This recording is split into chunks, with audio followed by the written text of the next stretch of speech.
Wish I could see out of Selassie.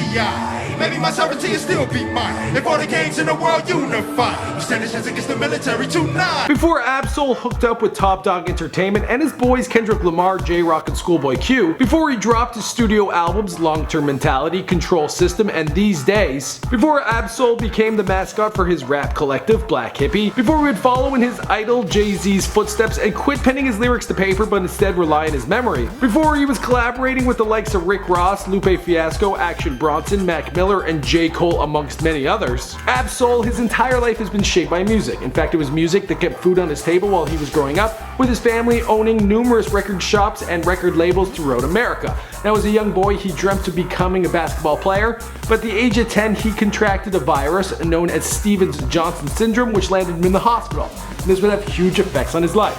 It caused his skin pigmentation to change, most notably his lips, and left him with weakened vision and light sensitivity. Which is likely why whenever you see the guy, he's rocking some sort of shades. My name is Michael McCrudden, and welcome to Before They're Famous, documenting the life of Ab-Soul prior to fame, here for you on Before They're Famous. Now, I've done a whole lot of Before They're Famous on rappers. I've done Kendrick Lamar, I've done Schoolboy Q, so it looks like J-Rock, you're next. Let me know who you want to hear about in the comments down below.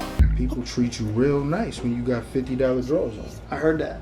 And so since these are 65, Extra nice, 15% better. Ab-Soul was born Herbert Anthony Stevens IV on February 23, 1987 in Los Angeles, California. Him and his parents soon after relocated to Germany, where his father was stationed on a military base. Young Herbert spent his first 4 years in Germany, but eventually his parents split, and that's when him and his mom headed back to Carson, California. There they lived with her parents. His grandfather had been in the record business since the 60s with his own shops and labels. There, Herbert's mother, she got to work quickly at the family business, Magic Disc Music. He would have to show up at the record shop each and every day to chip in, and although they had money, there was always food on the table. Well, young Herbert, he had to work hard for everything he wanted. Now, with all the music in the world at his fingertips, he recalls an early favorite being that of Michael Jackson. He had interests outside of music. He was obsessed with video games, Ninja Turtles, and basketball. He even dreamt of one day making it into the NBA. But by the age of 10, he came to the realization that this was a fantasy that wouldn't come into fruition. He was diagnosed with Stevens-Johnson syndrome, a bacteria virus which was eating away at his corneas. Yeah, this resulted in him being light sensitive, and he's always wearing shades.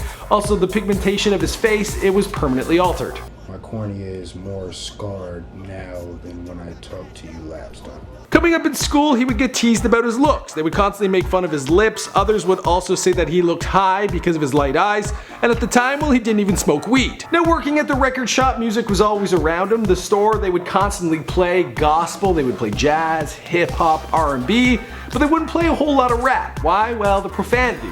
But the records, they kept coming to the door, and Ab-Soul, well, he had his pick of the litter on what he wanted to listen to. In his spare time, he would listen to whatever he wanted. His early faves were Canibus, Nas, Twista, Eminem, Lupe Fiasco, and above all, Jay-Z. At the age of 12, well, he wrote his first rap, sampling the beat from Twista's Emotion, and from there, well, he was hooked. He would sharpen his skills further using an app known as Black Planet Freestyle Chat, where he would rap battle via text. After graduation from high school, around this time he started smoking weed. He also signed to an independent contract with a small label known as Street Beat Entertainment. He'd also formed for himself a rap group with a Brooklyn native rapper known as Snake Hollywood, and together they would call themselves Area 51. Now, his parents, they had high hopes for their young Herbert. They wanted him to become an engineer, a doctor, or a lawyer, so he enrolled in community college, but he wasn't feeling it. He dropped out after a semester.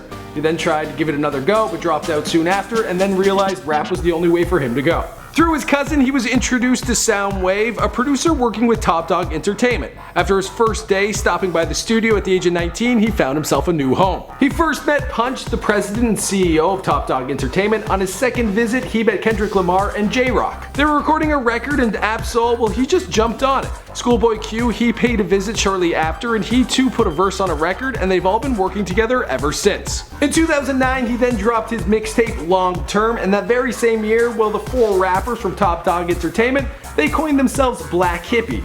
And Ab-Soul, well, he would become an unofficial mascot for the group. The next year, he dropped Long Term 2, Lifestyles of the Broke and Almost Famous, and this one, well, it went on to receive critical acclaim. He has since gone on to drop a number of albums, including Long Term Mentality, Control System, and These Days. But he plans to complete 2 more of his mixtapes because it's a 4-part series, so we're gonna have to wait and sit tight to see that.